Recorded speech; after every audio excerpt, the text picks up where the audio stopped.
expect ease from life. We have this amazing fantasy about life. This is how things should work. This is my plan. It should go as per my plan. If that doesn't happen, we give up. And life gives you lemons, then you make the lemonade, and then do not blame life for that. Because you were expecting ease from a trial. Trials make you a stronger, better person. Life is a trial. बिस्मिल्लाहिर्रहमानिर्रहीम। अस्सलाम वालेकुम everyone. My name is Mohammad Owais Nadeem और आप लोग इस वक्त मौजूद हैं YouTube channel online learning with Owais. Last video lecture के अंदर जिस चीज़ को हमने डिस्कस किया वो लेक्चर नंबर 2 था और उसके अंदर चैप्टर नंबर 2 का एक्सरसाइज नंबर 2.1 का क्वेश्चन नंबर 16 डिस्कस किया था, जो कि मोस्ट इंपॉर्टेंट क्वेश्चन था लॉन्ग के लिए। उस वीडियो के अंदर बहुत डिटेल के अंदर आपको क्वेश्चन नंबर 16 के हवाले से चीज़ें समझाई गई थी। अब इसके बाद हमारे पास जो नेक्स्ट क्वेश्चन है वो है क्वेश्चन नंबर 15। अब इस क्वेश्चन की जाने बढ़ते हैं और मैं आपको इसका कॉन्सेप्ट बताता हूँ कि इस क्वेश्चन के अंदर हमसे क्या चीज़ कही जा रही है और हमें क्या काम करना है। सबसे पहले हमें कहा जा रहा है कि एक इक्विलेटरल ट्राइंगल है। सबसे पहले मैं आपको बताता हूँ कि ट्राइंगल का जिक्र हो रहा है, तो फिर मैंने क्या किया, यहाँ पे एक ट्राइंगल बना दिया। अपनी आसानी के लिए सबसे पहले एक डायग्राम बनाएंगे। अब इसके अंदर मैं ये देखूंगा कि एक ट्राइंगल है मेरे पास जो कि थोड़ा सा खराब बन गया, लेकिन खैर एनीवेज। अब यहाँ पर ट्राइंगल बन गया मेरे पास। ये कह रहा है कि एक ट्राइंगल है जिसके अंदर हैज वन वर्टेक्स, एक वर्टेक्स है उसका जो कि बराबर है, पहला इसका जो पॉइंट है वो है A3,4, यानी कि इसका पहला पॉइंट 3,4 मैंने इसको A3,4 के इक्वल कंसिडर करवा दिया। And the next is B -2,3। अब ये मेरे पास दो पॉइंट्स हो गए, ये दोनों पॉइंट्स मुझे गिवन थे। अब मैंने जो चीज फाइंड आउट करनी है वो है find the coordinates of the third vertex. Coordinates कहते हैं 3 और 4, जैसे कि ये कोऑर्डिनेट्स हैं 3 और 4, यानी कि कोऑर्डिनेट्स x, y को कहा जाता है। अब मुझे कोऑर्डिनेट्स फाइंड आउट करने हैं थर्ड वर्टेक्स के। मैंने इसको c के इक्वल कंसीडर करवाया और मैंने कहा कि c x, y हमारी डिमांड है और ये चीज क्वेश्चन मार्क है, हमें इसको फाइंड आउट करनी है इस वाले क्वेश्चन के एंड में। अब मैंने क्या काम करना है, अब मैंने देखना है कि जो मेरे पास वर्ड लिखा हुआ था इक्विलेटरल का, इसका बेसिकली मतलब क्या है। इसका मतलब मेरे पास ये है कि the distance and the length from A to C is equal to A to B and from B to C। यानी कि अब मेरे पास ये वाली चीज, ये वाला डिस्टेंस आपस में, ये वाला डिस्टेंस आपस में और ये वाला डिस्टेंस आपस में बराबर है। ये बेसिक कॉन्सेप्ट है। अगर आपने ये वाला कॉन्सेप्ट पहले सीख लिया, पहले ये वाला कॉन्सेप्ट समझ लिया, तो यकीन कीजिए बकाया क्वेश्चन आपके लिए बहुत इजी हो जाएगा। अब आपने क्या करना है, बकायदा अपने स्टेप्स लिखते हैं कि सबसे पहले लिखेंगे we have to find C x, y। अब ये चीज आपकी डिमांड है जिसको आपने फाइंड आउट करना है और ये चीज आपके पास क्वेश्चन मार्क है। अब इस चीज के लिए आपने ये वाला काम यहां पर करना है इस तरीके के साथ कि नेक्स्ट आप लिखेंगे गिवन डेट। अब आपको चीज क्या चीज गिवन है या गिवन पॉइंट्स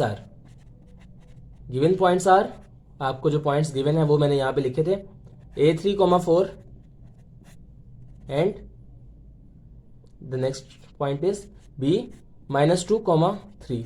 अब मैं यहां पर क्या करूंगा, यहां तक अब मुझे एक बात बहुत अच्छी तरीके के साथ समझ में लग गई कि मेरे पास ये वाले पॉइंट्स दो गिवन थे और एक मुझे फाइंड आउट करना है। आई होप सो कि मैं आपको अब इस क्वेश्चन में जो चीज लिखी है वो मैं समझाने में कामयाब हो चुका हूँ। मैंने आपको लास्ट वीडियो के अंदर भी बात कही थी कि एक अच्छा मैथ्स का स्टूडेंट वो है जो कि इंग्लिश को मैथ्स के अंदर कन्वर्ट करने में और मैथ्स को इंग्लिश के अंदर कन्वर्ट करने का फन जानता है और हुनर जानता है और उसको अच्छे तरीके के साथ कर सकता है। तो यकीन कीजिए मैथ्स उसके लिए बहुत आसान हो जाएगी। गिवन पॉइंट्स आर, मैंने चीजें लिख दी यहाँ पर। अब मुझे पहले वो लिखना है कि मुझे क्वेश्चन क्या रहा है। पहली बात, मुझे क्वेश्चन के अंदर क्या बात कही गई है। मुझे क्वेश्चन में बोला गया है कि अकॉर्डिंग टू द क्वेश्चन, मुझे क्वेश्चन ये बात कह रहा है कि आपके पास AB बराबर है BC के एंड AC या CA, यानी कि मेरे पास ये तमाम चीजें आपस में बराबर है। क्यों बराबर है? क्योंकि एक इक्विलेटरल ट्राइंगल के होने की वजह से। मैं उम्मीद करता हूं यहां तक आपको मेरी सारी की सारी बातें समझ में आ चुकी होंगी। अब मैंने यहां पर क्या किया है, अब मैंने इसको इक्वेशंस बना ली यहां पे दो, यानी कि AB is equals to BC and BC is equals to AC। इसको मैंने चाहा तो इक्वेशन नंबर A का नाम दे दिया और इसको इक्वेशन नंबर B का नाम दे दिया। अब मेरे पास ये वाली चीजें आ गई। अब मुझे सबसे पहले क्या काम करना है, मुझे सबसे पहले निकालना है फॉर ए बी। उसके लिए मैं क्या काम करूंगा, मैं लिखूंगा फॉर ए बी। अब मुझे यहाँ पे देखने हैं मेरे पास कोऑर्डिनेट्स क्या क्या थे। तो कोऑर्डिनेट्स मेरे पास यहाँ पर थे a3,4। मैंने सबसे पहले यहाँ पे उसको लिख दिया 3,4 को, जो कि मेरे पास इक्वल हो जाएगा x1, y1। और जो नेक्स्ट है मेरे पास वो है b, और b पॉइंट के जो मेरे पास कोऑर्डिनेट्स हैं वो है -2, 3 के। तो मैंने यहाँ पे -2, 3 लिख दिया। सो -2, 3, और ये मेरे पास इक्वल हो जाएगा x2, y2 के। अब यहां तक करने के बाद आगे मैं लिखूंगा कि यूजिंग डिस्टेंस फॉर्मूला। अगर आप में से कोई भी स्टूडेंट इस चीज में अभी भी कंफ्यूज है कि why I have use the distance formula, तो मैं आपको ये बात समझाने को दोबारा तैयार हूं कि मैंने यहां पर ये क्यों इस्तेमाल किया। बिकॉज मैं ए से लेकर बी तक का डिस्टेंस फाइंड आउट कर रहा हूं, और डिस्टेंस फॉर्मूला ये बात कहता है कि when I have to use it, जब मैं इसको इस्तेमाल करूंगा या मैं कब इसको इस्तेमाल करूंगा, तो मैं सूरत में यूज करूंगा इसको कि जब मेरे पास एक जो है लाइन गिवन हो, लाइन के ऊपर 2 पॉइंट्स गिवन हो, और इन पॉइंट्स की मौजूदगी के अंदर मुझे इस लाइन का डिस्टेंस निकालना हो। तो फिर इस सूरत के अंदर मैं इन 2 पॉइंट्स को इस्तेमाल करूंगा, और इन 2 पॉइंट्स को इस्तेमाल करते हुए मैं इस लाइन का डिस्टेंस निकाल सकता हूं डिस्टेंस फॉर्मूला के थ्रू। आई होप सो ये बात मैं आपको बहुत अच्छे तरीके से क्लियर करवाने में कामयाब हो गया हूँ इंशाल्लाह, यूजिंग डिस्टेंस फॉर्मूला। अब दोबारा यहां पर for A B इजिकल्स to √x2 - x1 पे whole square plus y2 - y1 पे होल स्क्वायर। अब यहां पे मैं जस्ट ये करूंगा कि x2 की जगह x2 को पुट किया मैंने, -2 - x1 प्लस y2। y2 क्या है 3 है, और माइनस y2 मेरे पास 3 के बराबर आ जाएगा, और मेरे पास -y1 है 4, तो मैंने यहाँ पे 4 के इक्वल्स को कंसिडर करवा दिया। अब मेरे पास ये आ जाएगा कि -2 - 3 5, ये बन गया 25, और यहाँ पे -1 का स्क्वायर क्या बन जाएगा मेरे पास, टोटल आंसर √26। यहाँ पर आ जाएगा ए बी इजिकल्स टू √26 यूनिट्स। ये मेरे पास पहला आंसर आ गया। ठीक है, मैं उम्मीद करता हूँ कि आपको मेरी बात समझ में आ चुकी होगी। ये सब मैंने यहाँ पर क्या काम किया, क्वेश्चन नंबर 1 का नाम दे दिया इसको मैंने। अब ये वाला काम मुकम्मल करने के बाद अब जो मैंने चीज़ करनी है, अब मैं नेक्स्ट शीट लेकर आऊंगा, और नेक्स्ट शीट के ऊपर मैं काम करूंगा सबसे पहले स्टार्ट करते हुए कि for B C. A B point को मैं निकाल चुका हूं, अब मुझे नेक्स्ट पॉइंट जो निकालना है वो है for B C point, for B C. अब इस पॉइंट को निकालने के लिए मैं देखूंगा कि मेरे पास कोऑर्डिनेट्स क्या क्या थे। सबसे पहले मैं देखूंगा बी पॉइंट। बी पॉइंट मेरे पास मौजूद था -2, 3 के इक्वल। मैंने ये लिख दिया -2, 3, जो कि बराबर है x1, y1। ये पहला पॉइंट है, इस वजह से मैंने इसको x1, y1 कंसिडर किया। नेक्स्ट पॉइंट है मेरे पास अब c, जो कि मेरे पास x, y के इक्वल था, जो कि मैंने खुद कंसिडर किया था। जो भी चीज़ अननोन होती है मेरे पास, मैं उसको बेसिकली x, y के इक्वल कंसिडर करता हूँ 2.1 एक्सरसाइज के अंदर। अब यहाँ पर मैंने और क्या काम करना है कि अब इसको मैं इक्वल कर दूंगा x2, y2 के। आई होप सो कि यहाँ तक मैं आपको अपनी बात समझाने में कामयाब हो गया हूँ इंशाल्लाह ताला। दोबारा I have to use the distance formula because I have to find the distance between the 2 points using distance formula. So BC is equals to x2 - x1 पे whole square plus y2 - y1 पे whole square is equals to x2 बराबर है x के minus x1, minus minus plus हो गया, ये 2 square plus y2 बराबर है मेरे पास y के माइनस y1 बराबर था 3 के, तो मैंने यहाँ पे -3 था, तो -3 यहाँ पे मैंने लिख दिया। x + 2 का जब मेरे पास स्क्वायर हो जाएगा तो दोबारा फॉर्मूला लगेगा इसके ऊपर a + b के होल स्क्वायर का, जो कि मेरे पास बराबर होता है a² + 2ab प्लस का b²। यहाँ पे मैं काम करूंगा a² + 2ab b a लिख दिया मैंने, इसका कोई इशू नहीं है, प्लस b का स्क्वायर यानी कि 2 का स्क्वायर। आई होप सो कि यहाँ तक मैं आपको अपनी बात समझाने में मुकम्मल तरीके से कामयाब हो गया हूँ इंशाल्लाह। और यहाँ पर भी वाला काम किया कि y - 3 यानी a - b के होल स्क्वायर का फॉर्मूला लगाया, जस्ट यहाँ पे माइनस का साइन लग जाता है इस वाले उसके अंदर, तो यहाँ मेरे पास बन जाएगा प्लस y² -3 × 2 = 6 और 6y -6y, और साथ में मेरे पास आएगा प्लस का 9। प्लस का 9, मैं यहीं पे करके लिख रहा हूँ, ये प्लस का 9 था। मैं एक दफ़ा दोबारा इसको तरीके से पूरा लिख देता हूँ ताकि अगर आपको कोई कन्फ्यूजन हो रही है तो वो क्लियर हो जाए अच्छे से। एक्स स्क्वायर प्लस 2 टू ज़ा 4, 4x प्लस 4, ये वाली चीज़ मेरे पास ये है यहाँ पे, और ये plus y square and minus 6y plus 9। अब ये पूरी की पूरी मेरे पास इक्वेशन यहाँ तक ये बन गई। अब मुझे देखना कोई चीज़ ऐड या सब्ट्रैक्ट हो रही है तो पहले मुझे उसको ऐड या फिर सब्ट्रैक्ट करवाना है, और उसके बाद जो है फिर मैं यहाँ पर इसका फाइनल आंसर एक लिख दूंगा। अब मेरे पास जो चीज़ बनेगी यहाँ पर वो आएगी कि इजिकल्स टू, यानी BC टोटल जो डिस्टेंस मैं लिखने लगा हूँ उसको मैं एडिशन सब्ट्रैक्शन करके फाइनल अपना एक आंसर लिखूंगा, और वो मेरे पास बन रहा है x square plus y square plus 4x minus 6y plus 13 units. अब मेरे पास आ गया आंसर BC का भी। अब यहाँ पे मैंने इसको इक्वेशन नंबर 2 का नाम दे दिया है। उम्मीद करता हूँ कि आपको यहाँ तक चीज़ें क्लियर होंगी और कोई भी कंफ्यूजन नहीं होगी इंशाल्लाह ताला। तो इक्वेशन नंबर 2 बन गई मेरे पास। अब इक्वेशन नंबर 2 बनाने के बाद अब मैं यहाँ पे लिख करूँगा कि for AC, okay, for AC। अब AC के लिए दोबारा वही काम करना है मैंने कि A पॉइंट जो था मेरे पास गिवन था, क्या था मैं उसको देखूंगा, तो वो मेरे पास है कि 3,4, 3,4 के लिए x1, y1, और यहाँ पर जो नेक्स्ट है मेरे पास पॉइंट वो है मेरे पास C, और C मुझे पता है कि वो x, y के बराबर था, तो यहाँ मैंने लिख दिया x2, y2, और ये वाली चीज़ मेरे पास इस तरीके से आ गई। अब इसके बाद जो मुझे काम करना है वो ये करना है कि अब मैं नेक्स्ट पेज पे जाऊँगा यूजिंग डिस्टेंस फार्मूला। क्यों करूँगा इस बात को मैं आपको बहुत अच्छे तरीके से एक्सप्लेन कर चुका हूँ, तो इंशाल्लाह आपकी बात क्लियर होगी। AC is equals to x2 minus x1 पे होल स्क्वायर, x1 पे whole square plus y2 minus y1 पे होल स्क्वायर। और इसके बाद मैंने ये वाला काम करना है यहाँ पे कि x2 माइनस x1, अब मुझे x2 की जगह पे x2 को पुट करवाना है, और y2 की जगह पे y2 को, x1 की जगह x1 को, और y1 की जगह y1 को। किस तरीके से करूंगा, सबसे पहले x2 की जगह पे लिखूंगा x को, x, और मुझे अब यहाँ पे पुट कराना है x1 की जगह पे, तो x1 मेरे पास बराबर था 3 के, प्लस y2 मेरे पास बराबर था दोबारा y के, और यहाँ पर मेरे पास जो y1 है, y1 मेरे पास बराबर था 4 के, इसका स्क्वायर बन जाएगा मेरे पास। अब यहाँ पर मैंने ये वाला काम करना था कि अब ये वाली चीज देखने के बाद माइनस x1 है मेरे पास -3, और यहाँ पर ये -4 के बराबर है क्योंकि ये 3,4 के इक्वल थे।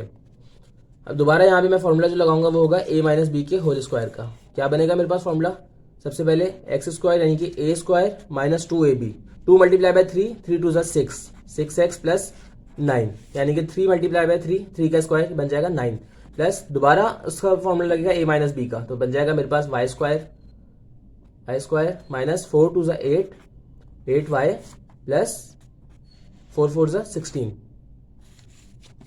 अब आगे जो मैंने काम करना है, आगे वाला काम मैंने ये करना है कि x square plus y square, और इसके बाद minus 6x minus 8y and minus 9 plus 16, ये मेरे पास बन जाएगा प्लस 25 के इक्वल। और यहाँ पर मेरे पास एक और इक्वेशन बन जाएगी। अब इस वाली इक्वेशन को मैं चाह रहा हूँ कि मैं नाम दे दूँ किसका, इक्वेशन नंबर 3 का। अब यहाँ तक काम करने के बाद मेरे पास जो चीज़ें बन गई हैं वो इक्वेशन नंबर 3 बन गई, इक्वेशन नंबर 2 बन गई एंड इक्वेशन नंबर मेरे पास 1 बन गई। अब मैंने यहाँ पर ये काम करना है कि अब मैंने यहाँ पे लिखते हुए कहा कि A B is equals to, now steps के मार्क्स होते हैं, आपको स्टेप्स लाजमी लिखने हैं। Now using equation number A, और इक्वेशन नंबर ए क्या थी,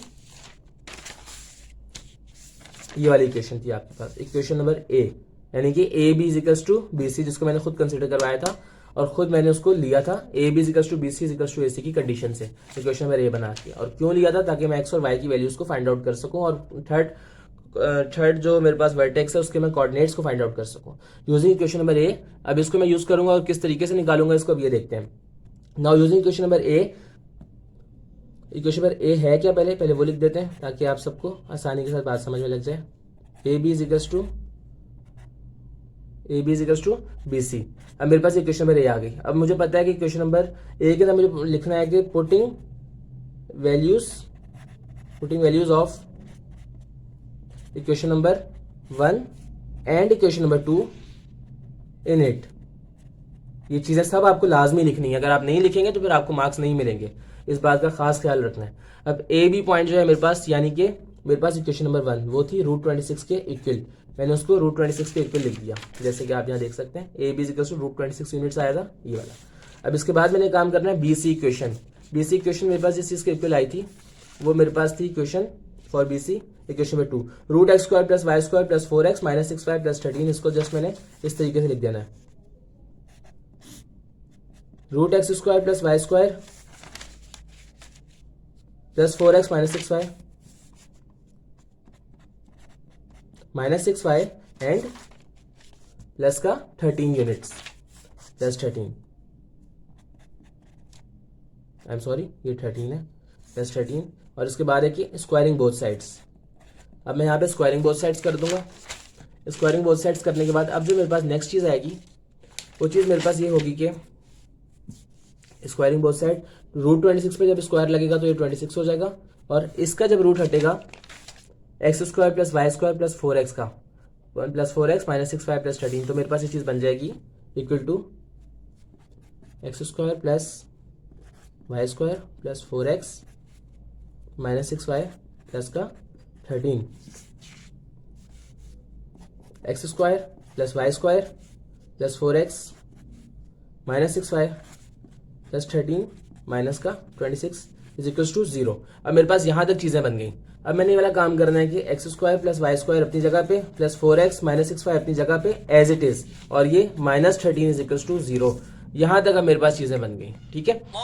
और अब इसके बाद मैंने वाला काम करना है कि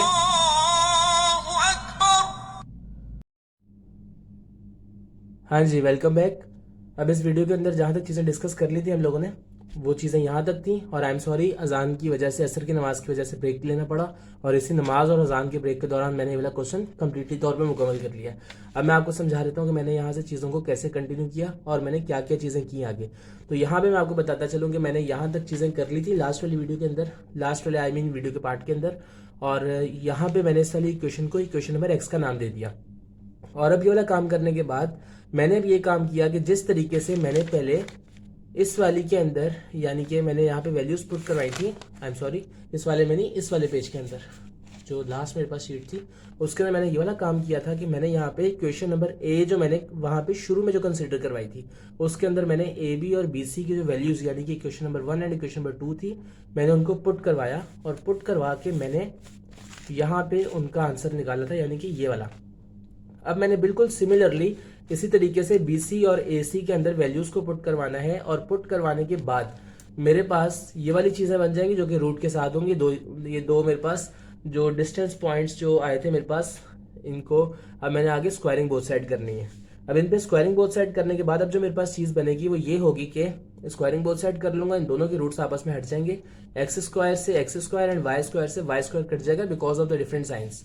अब इसके बाद मैंने जो काम करना है ये है कि 4x अपनी जगह पे, -6y अपनी जगह पे, प्लस 13 अपनी जगह पे, जबकि यहाँ से मैं इसको वहां शिफ्ट करवा दूंगा तो इनके साइंस चेंज हो जाएंगे आपस में।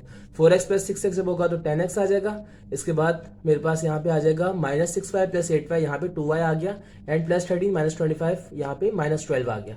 अब ये वाला काम करने के बाद अब मैं जाऊंगा नेक्स्ट की जानिब, यानी कि मैं देखूंगा कि क्या मेरे पास 10x + 2y एंड -12 में से कोई चीज़ कॉमन आ रही थी, तो मुझे ये बात पता चल जाएगी, और मैं इस चीज़ को एनालाइज कर लूंगा खुद ब खुद ही कि मैंने यहाँ से 2 को कॉमन लेना था, तो डेट्स वाई मैंने यहाँ से 2 को कॉमन ले लिया, और कॉमन लेने के बाद मैंने यहाँ पे जो अपना आंसर निकाला 5x + y - 6 आ चुका था। अब यहाँ से मैं ये चीज़ देखूंगा कि अब 2 वहाँ जाके डिवाइड हो जाएगा, तो 5x + y - 6 = 0 आ जाएगा। अब यहाँ से y की वैल्यू आसान थी देखने में, तो जब भी मैंने y की वैल्यू को निकाल लिया 5x को वहां भेज के और -6 को वहां भेज के, यानी कि 5x यहाँ प्लस का था वहां जाके माइनस का हो जाएगा, -5x, और यहाँ पे -6 वहां जाके हो जाएगा +6, और मैंने इसको इक्वेशन नंबर स्टेरिक का नाम दे दिया। आप चाहें तो कोई और भी नाम दे सकते हैं। अब नेक्स्ट मैंने काम यहाँ पे किया कि ये जो वैल्यू ऑफ y मैंने निकाली थी, अब इस y की वैल्यू को मैंने उठाया, और इस वाली y की वैल्यू को मैंने उठाने के बाद डायरेक्टली तौर पे इस वाली वैल्यू को पुट करवा दिया इक्वेशन नंबर x के अंदर। ओके, आई होप सो कि मैं यहाँ तक आपको अपनी बातें सारी की सारी क्लियर करवाने में कामयाब हो चुका हूँ इंशाल्लाह ताला। यहाँ पे मैंने x² + y², यानी कि 6 - 5x का स्क्वायर, ये देखिए इसको मैंने यहाँ पे पुट करवा दिया, देन +4x अपनी जगह पे, और -6 और साथ में y की जगह 6 - 5x आ गया।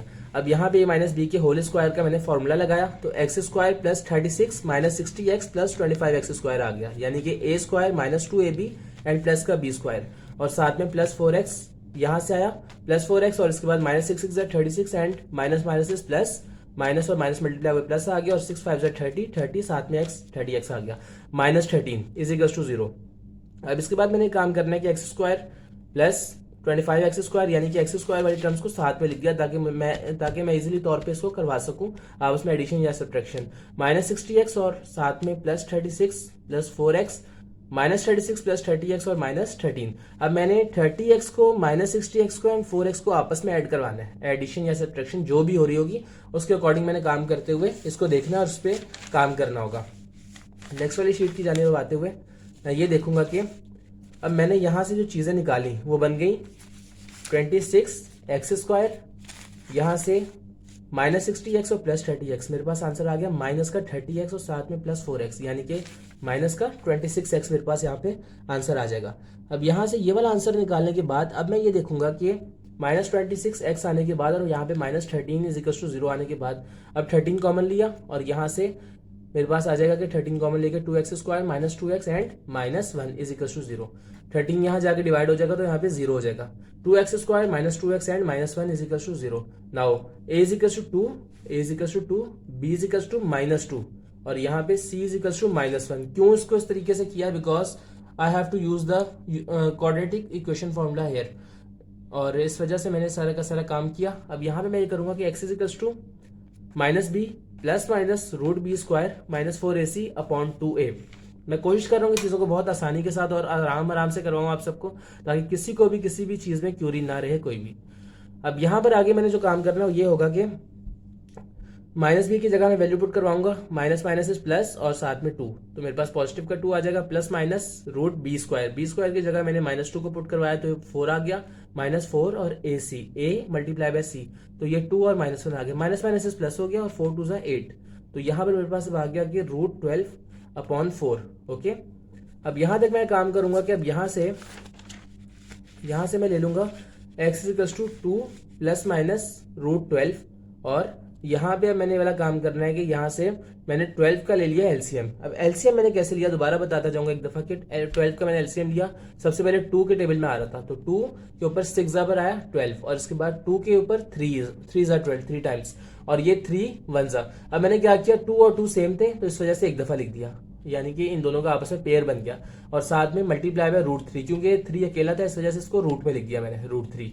अब यहाँ मैं क्या करूंगा कि 2 प्लस माइनस, अब यहाँ पे जो मेरे पास चीज़ आएगी वो आएगी कि 1 प्लस माइनस रूट 3 अपॉन 2, और ये वाली चीज़ देखने के बाद अब मुझे ये चीज़ पता चलेगी कि एक जगह पे मेरे पास जो आंसर आया वो आया एक्स का 1 प्लस रूट 3 अपॉन 2, जबकि दूसरा जो आंसर मेरे पास एक्स का आया है वो है 1 माइनस रूट 3 अपॉन 2, यानी कि प्लस माइनस था तो मुझे दोनों आंसर्स को अलग अलग करके लिखना है।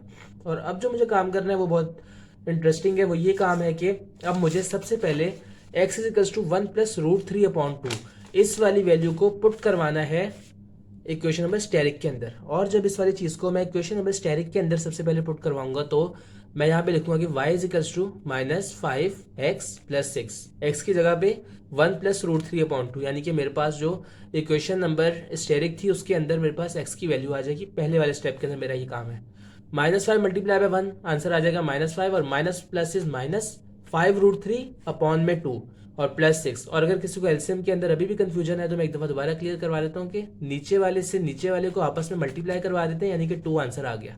फॉर एग्जांपल यहाँ 2 लिखा होता तो यहाँ पे आता 4, यानी कि 2 2 जा 4, यहाँ 1 लिखा था तो 2 multiply bye 2। I hope so कि यहाँ तक मैं आपको अपनी बात समझाने में कामयाब हो गया हूँ इंशाल्लाह।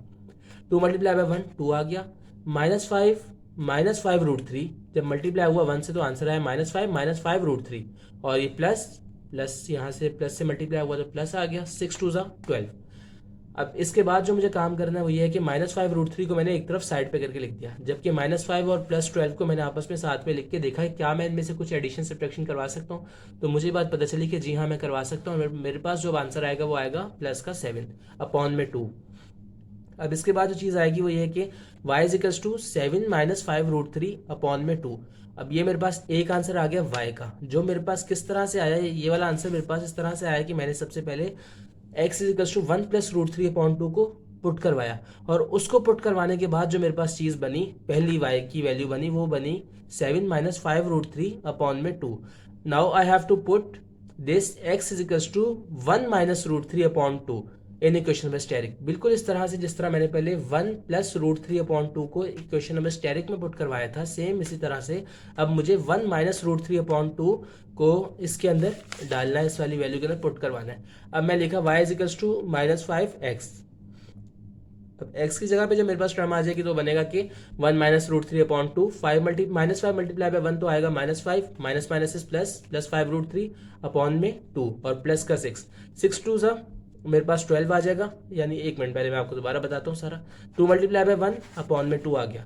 माइनस 5 प्लस √3 जब मल्टीप्लाई हुआ 1 से तो माइनस 5 प्लस 5√3 मेरे पास एज इट इज आ गया. यानी मैं आपको एलसीएम लेना बता रहा हूँ अभी. 6 मल्टीप्लाई बाय 2 प्लस का 12 आ गया. अब मेरे पास 12 माइनस 5 जब आपस में एडिशन सब्ट्रैक्शन इनकी होगी तो आंसर आएगा प्लस का 7, और जबकि 5√3 प्लस का अपनी जगह पे आ जाएगा. अब मैंने अपना फाइनल आंसर लिखना है, तो वो मैं किस तरह से लिखूंगा और किन बेसिस के ऊपर लिखूंगा वो मैं आपको दिखा देता हूँ. मेरे पास जो x का आंसर आया था पिछले वाले के अंदर, यानी पिछले वाली क्वेश्चन के ऊपर काम करते हुए, तो वो मेरे पास आया था x equals to 1 plus minus √3 upon 2. तो मैं एक दफ़ा तरीके के साथ ये लिखूंगा, और फिर इसी x की वैल्यू को यूज़ करते हुए मैंने इक्वेशन नंबर स्टेरिक में पुट करवा के 7 प्लस माइनस 5√3 अपॉन 2 का आंसर निकाला, और यहाँ पे मेरा रिजल्ट आ गया. और इस तरीके के साथ मेरा ये वाला क्वेश्चन पूरा का पूरा मुकम्मल हो गया. आप में से अगर किसी को भी इस क्वेश्चन के अंदर किसी भी टाइप की अभी भी कोई क्यूरी है तो मैं आपको एक दफ़ा दोबारा डिटेल में चीज़ें समझा देता हूँ, ताकि हर तरह की क्यूरी आपकी क्लियर हो जाए और आप इस क्वेश्चन को अच्छे से समझ सकें. बिकॉज ये एक बहुत इंपॉर्टेंट क्वेश्चन है जो कि लॉन्ग में आने की अहमियत रखता है और इस काबिल है कि ये वाला सवाल लॉन्ग में आ जाए. सबसे पहले मुझे सवाल में कहा जा रहा था क्वेश्चन नंबर 15 के अंदर कि एन इक्विलेटरल ट्राइंगल, यानी कि एक बराबर ट्राइंगल है. इक्विलेटरल का जिक्र मैं आपके सामने बाद में करता हूँ. पहले आप ये देखेंगे ट्राइंगल, एक ट्राइंगल है, a triangle whose one vertex at the point 3,4 point के ऊपर उस ट्राइंगल का पहला पॉइंट है, ठीक है. दूसरा पॉइंट है the other vertex at the point -2,3, यानी कि अदर जो उसका वर्टेक्स है वो है उस पॉइंट पे b -2,3, यानी कि इस वाले वर्टेक्स पे इसका पॉइंट है b -2,3. अब आगे मुझे वो बोल रहा है कि you have to find the coordinates of the third vertex, यानी कि सी एक्स कॉमा वाई को आपने फाइंड आउट करना है. और क्योंकि मुझे इसे कोऑर्डिनेट्स को निकालना है, इस वजह से मैंने इनको इक्वल सपोज किया है एक्स कॉमा वाई के. अब मैं यहाँ पे क्या काम करूंगा, मैं जस्ट यहाँ पे काम करूंगा. अब मैं इक्विलेटरल का मतलब समझ लेता हूँ कि what actually the meaning of equilateral is. Equilateral का मतलब जनाब अली आपके पास ये होता है कि आपके पास कोई भी ऐसा ट्राइंगल जो कि यहाँ से लेकर यहाँ तक, इसके बाद यहाँ से लेकर यहाँ तक, फिर यहाँ से लेकर यहाँ तक, यानी कि तमाम की तमाम साइडें उसकी आपस में 100% इक्वल हों, 100% बराबर हों, तो ऐसी किसी भी चीज़ को मैं कहूँगा कि ये वाली चीज़, ये वाला ट्राइंगल मेरे पास है इक्विलेटरल ट्राइंगल. यानी कि मुझे बेसिकली क्वेश्चन जो है खुद अपनी ज़बान से बात कह रहा है, खुद अपने मुंह से बात बोल रहा है कि ए बी आपस में, जबकि बी सी आपस में और ए सी आपस में बराबर हैं. एक अच्छा बच्चा मैथ्स के अंदर वो होता है, मुझे चीज़ मेरे सर ने सिखाई कि जो मैथ्स को इंग्लिश के अंदर और इंग्लिश को मैथ्स के अंदर कन्वर्ट करने का फन जानता है. आपको कोशिश करनी चाहिए कि आप चीज़ों को देखेंगे किस तरह से मैथ्स को इंग्लिश में और किस तरह से इंग्लिश को मैथ्स में कन्वर्ट करते हैं. अगर आपने ये चीज़ समझ ली तो जस्ट बिलीव मी, इसके अलावा और कोई चीज़ नहीं है इस वाले क्वेश्चन के अंदर, सिर्फ ये वाला कॉन्सेप्ट सबसे इंपॉर्टेंट है. अगर आपको समझ नहीं आया तो दोबारा देख लें. इक्विलेटरल ट्राइंगल का मतलब ये था कि ए से लेकर बी तक, बी से लेकर सी तक एंड सी से लेकर ए तक आपस में डिस्टेंसेस बिल्कुल बराबर है. अब मैंने यहाँ पे लिखा according to question A B इजिकल्स to B C is equals to A C. अब मैंने इनको दो टुकड़ों में तोड़ दिया ताकि मुझे उसको करने में आसानी हो. आपने ये चीज़ याद रखनी है. A B इजिकल्स to B C, equation number A का नाम दे दिया इसको, और मैंने यहाँ पे B C is equals to A सी को मैंने इक्वेशन नंबर बी का नाम दे दिया. अब इसके बाद जो काम मुझे करना है वो वाला काम जस्ट ये है कि अब मुझे यहाँ से फॉर ए बी और यहाँ से मुझे वैल्यूज पुट करवानी, किस तरह से करवाऊंगा, फॉर ए बी. सबसे पहले ए वर्टेक्स को लिखूंगा यहाँ पे मैं, और उसके साथ ही मैं लिखूंगा -2,3 वर्टेक्स को. और इसके बाद मैंने जस्ट ये वाला काम करना है कि ए और बी मेरे पास दोनों पॉइंट्स मौजूद हैं. x1, y1 को मैंने यहाँ पे पुट करवाया और यहाँ पे -2,3 x2, y2 को पुट करवाया. नाउ यूजिंग डिस्टेंस फार्मूला मैंने दोनों के ऊपर जो है दोनों पॉइंट्स को लेते हुए डिस्टेंस फॉर्मूला लगाया, जब जो मेरे पास बन गया कि A B equals to root x2 minus x1 पे whole square plus y2 minus y1 पे होल स्क्वायर. जस्ट सिंपली मैंने वैल्यूज लगाई और लगा के √26 यूनिट्स मैंने अपने पास अपना आंसर निकाल लिया. आई होप सो कि यहाँ तक चीज़ें आपको दोबारा रिवाइज हो चुकी होंगी और क्लियर हो चुकी होंगी. अब मेरे पास शीट नंबर 3 है, उसके अंदर है कि नेक्स्ट इसका क्वेश्चन का पार्ट की फॉर BC। अब मुझे BC पॉइंट अपना निकालना था। मेरे पास दो कोऑर्डिनेट पॉइंट्स मौजूद थे यानी कि B और C के, B-2, 3 x1, y1 और C x, y x2, y2। Now I have to use the distance formula. और क्यों डिस्टेंस फार्मूला यूज करना है? इस वजह से यूज करना है कि मेरे पास कहीं पर भी कोई भी एक लाइन मौजूद हो, दो पॉइंट्स मौजूद हो, कोई भी दो पॉइंट्स हो सकते हैं XYZ, कोई भी दो पॉइंट्स मौजूद हो, और मुझे कहा जाए कि जनाब आपको इस चीज की, इस लाइन की जो लेंथ है, जो इसका डिस्टेंस है, आपको वो फाइंड आउट करके।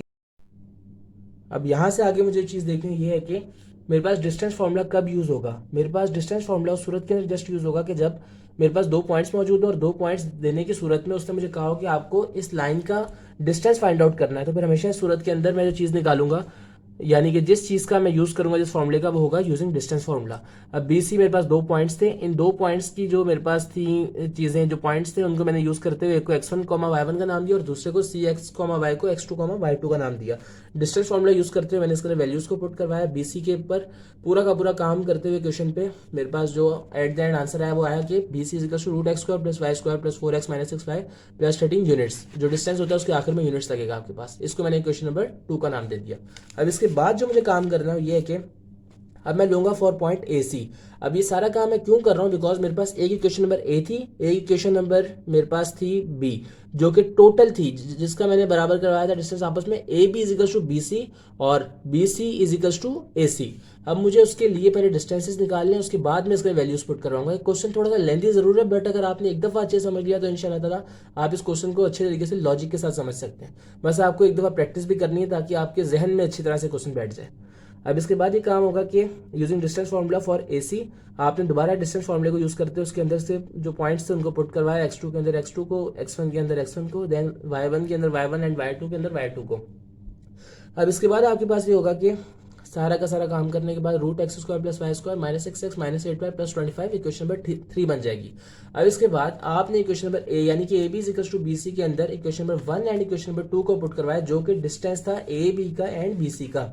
जब आपने इसके वैल्यूज को पुट करवाया तो आपके पास √26 और √x² + y² + 4x - 6y and +13 आ गया। अब आपने इसके बाद जस्ट ये वाला काम करना है कि इनका रूट हटाया स्क्वायरिंग बोथ साइड के थ्रू। इतनी चीज आपके पास सेम एज इट इज आ जाएगी यहां से लेकर यहां तक, जबकि आपके पास 26 जब यहां जाएगा तो यहां जाने से -26 हो जाएगा, तो यहां पर आ जाएगा माइनस का 13। साइन हमेशा बढ़ेगा आता है एडिशन सब्ट्रैक्शन के अंदर, तो इस वजह से -13 आ गया। और अब = 0 है। अब मैंने इसको इक्वेशन नंबर x का नाम दे दिया। कोई भी और नाम मैं दे सकता था, बट मैंने इसको इक्वेशन नंबर x का नाम दे दिया अपनी तरफ से। अब यहां पर मैं ये वाला काम करूंगा कि now I have to put the values of equation number 2 and equation number 3 in equation number B। So I have put the values of BC and AC in equation number B। ये वाली equation मेरे पास equation number B थी, यहाँ पे मैंने इसको दोबारा लिख दिया ताकि अगर आप में से किसी को कोई भी कंफ्यूजन हो रही है तो फिर आप उसको अच्छे से समझ पाए। अब BC और AC के अंदर मैंने इनकी वैल्यूज को पुट करवाना है, तो यहाँ पे मैंने इसकी वैल्यू लिखी और यहाँ पे मैंने AC की वैल्यू लिखी। स्क्वायरिंग बोथ साइड की, इनके आपस में सबसे पहले तो रूट्स हट जाएंगे ये लगने से, स्क्वायर लगने से। और अब यहाँ से x² और x² y² और y² डिफरेंट साइंस के होने की वजह से कट हो गया। अब मेरे पास बनेगा 4x - 6y + 13 और यहाँ पे -6x - 8y + 25। जब ये घूम के इस तरफ को जाएगा तो 4x + 6x की आपस में एडिशन होगी, 10x बन गया। -6y + 8y की आपस में एडिशन सब्ट्रैक्शन करके मैंने आंसर बनाया +2y एंड +13 - 25 बन गया -12 = 0। मुझे चीज नजर आ रही है यहाँ पे कि यहाँ से मैं एक चीज कॉमन ले सकता हूँ जो कि 2 है मेरे पास, तो I have took the common 2 from this equation. So 2 common लेने के बाद 5x + y - 6 = 0 आ गया। ये 2 घूम के जब यहाँ आएगा नीचे इसके 0 के, तो फिर मेरे पास आंसर 0 के बराबर आ जाएगा और 5x + y - 6 = 0 आ गया। अब यहाँ से जो मैंने काम करना वाला काम असल में बहुत ज़्यादा अहमियत का हामिल है, और ये वाला काम मैंने ये करना था कि मैंने y की ये जो वैल्यू निकाली है इस वाली इक्वेशन के थ्रू, अब ये वाली जो इक्वेशन है, ये वाली इक्वेशन जो है जिसने y की वैल्यू निकाल के दी है आपको, ये वाली y की वैल्यू लगेगी अब इक्वेशन नंबर x के अंदर। इक्वेशन नंबर x कौन सी थी आपके पास? ये वाली इक्वेशन नंबर x थी जो कि आपने यहाँ से निकाली थी। अब आप यहाँ से इस वाली इक्वेशन नंबर x को जब पुट करवाएंगे, इक्वेशन नंबर x के अंदर जब पुट करवाएंगे वैल्यू ऑफ y को, तो फिर आपके पास ये चीजें बन जाएंगी x² + 6 - 5x का स्क्वायर, यानी कि x² + y² आपने पुट करवा दिया जो कि इक्वेशन थी मेरे पास, x² + y² + 4x अपनी जगह -6 और यहाँ पे y की वैल्यू। मुझे देखना है कि मैंने ऐसे ही कुछ किया, तो -6 और y की जगह पे 6 - 5x आ गया। आई होप सो कि आपको तमाम चीज़ें यहाँ तक क्लियर हो रही होंगी इंशाल्लाह अच्छे से। अब a - b के होल स्क्वायर का फॉर्मूला लगाया मैंने यहाँ पे, जो मेरे पास होगा कि a² - 2ab प्लस का b²।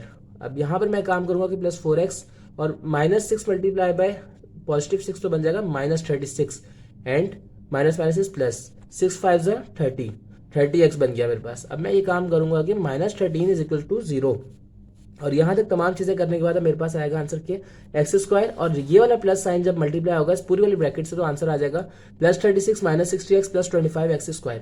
लेकिन अब मैंने x² की टर्म को इसके साथ लिख दिया और यहाँ पे x² जो था, अब ये आपस में एडिशन सब्ट्रैक्शन इनकी होगी, जो भी इनका प्रोसेस होगा। -60x +4x एंड +30x आपस में एडिशन सब्ट्रैक्शन होगी इनकी, और यहाँ से +36 और ये -36 आपस में कट हो गए। -60x और +30x मेरे पास आंसर आएगा -30x, देन -30x फिर 4x से प्लस होके हो जाएगा -26, बिकॉज साइन हमेशा बड़े का लगता है। अब इसके बाद जो मेरे पास चीज बनेगी वो ये होगी कि 26x² - 26x एंड -13 = 0। यहाँ से 13 कॉमन आ रहा था, सो मैंने यहाँ से 13 कॉमन लिया और लेने के बाद 2x² - 2x - 1 = 0। ये वाला मेरे पास अब काम सारा करने के बाद बन गया। अब ये करूँगा मैं कि अब यहाँ से मैं a को बराबर लूंगा 2 के, क्योंकि ये x² का कोफिशिएंट था और यहाँ से x का कोफिशिएंट था 2 और यहाँ से c का कोफिशिएंट था -1। यूजिंग क्वाड्रेटिक इक्वेशन को यूज किया मैंने, जो कि होती है x = -b + -√b² - 4ac/2a। अब यहाँ पे b की जगह मैंने -2 को पुट किया तो फिर इस वाले माइनस के साथ ये कैंसिल हो गया और यहाँ पर मेरे पास डायरेक्ट प्लस का 2 आ गया। अब यहाँ पे होगा कि +-4 माइनस इज प्लस और 4 × 2 = 8, √4 + 8 आ गया और यहाँ पे अपॉन में 4, और यहाँ पे जब ये मेरे पास होगा तो मेरे पास ये बन जाएगा आगे x = 2 ± √12। √12 बन गया मेरे पास √12/4 और यहाँ पे 2 ± 12 को जब मैं एलसीएम के √12 को जब मैं एलसीएम के थ्रू ब्रेक करूंगा तो मेरे पास आंसर आएगा 2√3। कैसे आया दोबारा बताने को मैं तैयार हूं आपको, इसको एक दफा जरा दोबारा फोकस करें प्लीज। कि 2 जो था लीस्ट कॉमन मल्टीपल था 12 का, तो 6 आया, दूसरी दफा भी 3 आया। अब यहाँ पे 3 अकेला है तो ये यहाँ पर अकेला आ जाएगा रूट के अंदर, जबकि 2 और 2 इनकी आपस में पेयरिंग हो गई है तो एक दफा मैं लिखूंगा इसको। आई होप सो कि यहाँ तक मैं आपको अपनी बात समझाने में मुकम्मल तौर पर कामयाब हो गया इंशाल्लाह।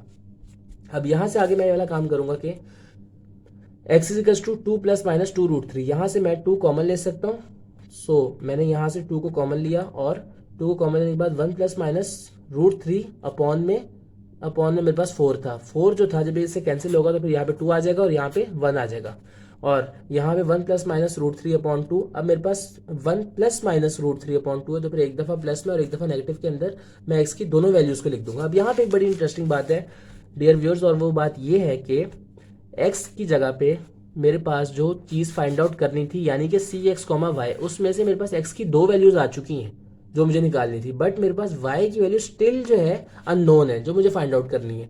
अब मैं क्या करूंगा, अब मैं x की 2 वैल्यूज आई ना मेरे पास, अब इन दोनों वैल्यूज को मैं यूज करूंगा और दोनों को यूज करते हुए मैं y के भी 2 आंसर्स निकालूंगा, बिकॉज यहाँ पे x के जब मेरे पास 2 आंसर्स आए हैं तो मेरी बात लाजिम है और मलजूम है मुझ पर कि मैं y के भी 2 आंसर्स निकालूंगा लाजमी। तो यहाँ पर मैंने जस्ट वाला काम किया कि मैंने सबसे पहले मैंने पुट किया x = +1 + √3/2 और इसको इक्वेशन में स्टेरिक के अंदर जो कि -5x + 6 मैंने पीछे बनाई थी इक्वेशन नंबर x के साथ, तो ये बन जाएगी y = -5 1 + √3/2 और +6। यहाँ पे -5 × 1 -5 आ गया, माइनस प्लस इज -5 √3/2 और +6। अब यहाँ पे जब एलसीएम लिया तो 2 × 1 हो जाएगा, 2 आ गया, और ये वाली चीज डायरेक्ट इससे क्रॉस मल्टीप्लीकेशन हो जाएगी, इसकी क्रॉस मल्टीप्लीकेशन और इससे क्रॉस मल्टीप्लीकेशन, तो -5 √3 आ गया डायरेक्टली जो था एज इट इज, बिकॉज 1 से मल्टीप्लाई हुआ, और +6 2 = 12 आ गया मेरे पास। आई होप सो कि यहाँ तक आपको तमाम चीजें क्लियर हो चुकी होंगी इंशाल्लाह। और -5 √3 अलग से था, इसको मैंने यहाँ पे लिख दिया अलग करके, और इनकी एडिशन सब्ट्रैक्शन हो रही थी -5 + 12 की, तो मैंने इनका आंसर लिख दिया प्लस का 7 अपॉन में 2।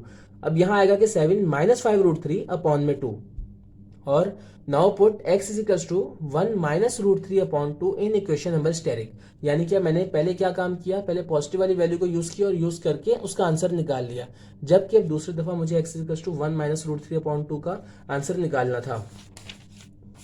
इसलिए अब मैंने वाला काम किया कि y = -5x प्लस का 6 ये अब जो माइनस वाला एक्स का था आंसर, अब जब मैंने उसको पुट किया तो मेरे पास अब चीज़ें आएंगी -5 माइनस माइनस प्लस 5√3 अपॉन में 2 और यहाँ पे +6 दोबारा एलसीएम लिया उस तरीके से क्रॉस मल्टीप्लिकेशन करके ऊपर वाली टर्म्स की, जबकि नीचे वाले को उसके सामने वाले के साथ मल्टीप्लाई करवा दिया और ये मेरे पास पूरा एलसीएम आ गया। और ये आसान तरीन तरीकाकार है एलसीएम लेने का आपके पास।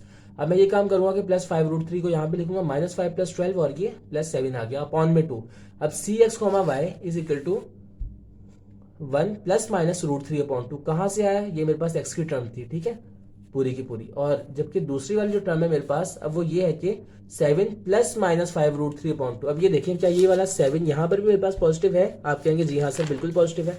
और यहाँ पे जो मेरे पास x 7 है, क्या ये भी पॉजिटिव है? तो जी हाँ ये भी पॉजिटिव है। जबकि 5√3 यहाँ पे माइनस है और यहाँ पे 5√3 पॉजिटिव है। तो इस वजह से क्या मैं बात लिख सकता हूँ कि 7 ± 5√3/2। तो आप कहेंगे जी हाँ सर आप बिल्कुल लिख सकते हैं। तो मैंने इस चीज़ को लिखा यहाँ पे और यहाँ पे आपका क्वेश्चन नंबर 15 100% अल्हम्दुलिल्लाह मुकम्मल हो चुका है। अगर इस क्वेश्चन में आपको किसी किस्म की कोई भी क्यूरी या कोई भी परेशानी है तो फिर आप कमेंट सेक्शन के अंदर मुझसे पूछ सकते हैं। और अगर आप अपनी कीमती राय का इजहार करना चाहते हैं किसी भी चीज़ के हवाले से तो फिर आपके तमाम कमेंट्स को मैं मोस्ट वेलकम करता हूँ। आप अपनी तमाम सजेशन से और किसी भी किस्म की अपनी कीमती राय से मुझे आगाह कर सकते हैं। अगर आपको मेरी टीचिंग का अंदाज पसंद आ रहा है तो फिर आप काइंडली अपने तमाम दोस्त अहबाब से, रिश्तेदारों से और अपने फ्रेंड्स वगैरह के साथ शेयर करें, क्योंकि इल्म को फैलाना सदका जारिया है। और इंशाल्लाह ताला आई होप सो कि मैं आपकी तमाम चीज़ों के अंदर मैथ्स के जो कॉन्सेप्ट्स हैं उनके स्ट्रॉन्ग करने में आपकी हेल्प करूंगा। और अगर आप मैथ्स के अंदर एवरेज स्टूडेंट हैं तो फिर इंशाल्लाह I will try my best कि मैं अपनी वीडियोस के थ्रू और अपने थ्रू आपकी इतनी हेल्प कर सकूं कि आप बहुत अच्छी तरीके से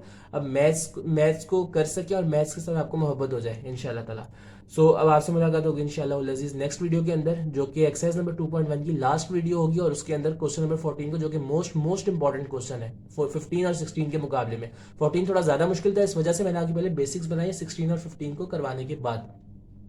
अब मैं ये काम करूंगा कि अब ये वाला जो मेरे पास लेक्चर था पूरा का पूरा, जो कि ये वाली शीट्स थी यानी कि जो 10 पेजेस थे, इन 10 पेजेस की अब PDF की एक फाइल में इस वाली पूरी की पूरी पेजेस की मैं बना के नीचे वीडियो के डिस्क्रिप्शन के अंदर दे दूंगा लिंक। आप उस लिंक को ओपन कर सकते हैं और वहां से इजीली देख सकते हैं इस PDF फाइल को ओपन करके। और सेकेंडली ये कि एक फेयर का काम होगा सारा का सारा, जो उसकी मैं साथ में PDF फाइल एक और ज्वाइन कर दूंगा, उसका लिंक मैं अटैच कर दूंगा, वहां से भी इसको देख सकते हैं। और आपने जो सेकंड ईयर का पेपर करना है वो इस तरीके से नहीं करना है कि आपका जो पेपर है वो अच्छा प्रेजेंट ना हो रहा हो। आपने अपने पेपर को अच्छे तरीके से स्टेप बाय स्टेप हर चीज़ को बताना है और कोशिश करनी है कि आपका पेपर एक अच्छे तरीके से प्रेजेंट हो।